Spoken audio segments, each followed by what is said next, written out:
ഭാരതാംബ വിവാദത്തിൽ രാജ്ഭവനിലേക്കുള്ള SFI മാർച്ചിൽ സംഘർഷം. പോലീസ് ജലപീരങ്കി പ്രയോഗിച്ചു. തുടർന്നും പ്രതിഷേധിച്ച പ്രവർത്തകർക്ക് നേരെ പോലീസ് ലാത്തി വീശി. ഇപ്പോഴും പ്രതിഷേധം തുടരുകയാണ്.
സനിസ ശോഭാചന്ദ്രൻ വിവരങ്ങൾ നൽകും. സനിസ, ഗവർണർക്കെതിരെ ശക്തമായ പ്രതിഷേധമാണ് രാജ്ഭവന് മുന്നിൽ ഉയരുന്നത്. ഇപ്പോഴും SFI മാർച്ചിൽ വലിയ സംഘർഷ സാധ്യത തന്നെ നിലനിൽക്കുകയാണോ? പോലീസ് ഇപ്പോൾ അവരെ അറസ്റ്റ് ചെയ്ത് നീക്കുകയാണോ? വലിയ രീതിയിലുള്ള പ്രതിഷേധമാണ് രാജ്ഭവന് മുന്നിൽ നടക്കുന്നത്. പ്രതിഷേധക്കാർ SFI പ്രവർത്തകർ ഇവിടെ പ്രതിഷേധവുമായി വരികയും ബാരിക്കേഡിലേക്ക് കയറുകയും ആ സമയത്ത് SFI പ്രവർത്തകരെ അറസ്റ്റ് ചെയ്ത് നീക്കുകയുമാണ് ഉണ്ടായിരുന്നത്. അതുപോലെ തന്നെ ബാരിക്കേഡിൽ പ്രവർത്തകർ കയറിയ ഉടനെ തന്നെ പോലീസ് ജലപീരങ്കി പ്രയോഗിച്ചു. തുടർന്ന് മാർച്ചിൽ ചെറിയ രീതിയിലുള്ള ഒരു സംഘർഷമുണ്ടായി.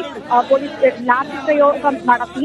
അതിനുശേഷം ബാരിക്കേഡിൽ ചാടിക്കയറി പ്രവർത്തകരെ മാറ്റുകയും തുടർന്ന് രാജ്ഭവനിന് മുന്നിലെത്തിയ പ്രവർത്തകർ ഇപ്പോഴും പ്രതിഷേധം തുടർന്നുകൊണ്ടിരിക്കുകയാണ്. ഇപ്പോൾ നിലവിൽ സമാധാനപരമായിട്ടുള്ള രീതിയിലുള്ള ഒരു പ്രതിഷേധമാണ് നടക്കുന്നത്. പ്രവർത്തകർ ഇപ്പോൾ കുത്തിയിരുന്ന് പ്രതിഷേധിക്കുന്ന ഒരു സ്ഥിതിവിശേഷമാണ് ഇവിടെ ഉള്ളത്. പക്ഷേ ചുറ്റും പോലീസും എല്ലാവിധ സംവിധാനങ്ങളും ഇവിടെ ഉണ്ട്.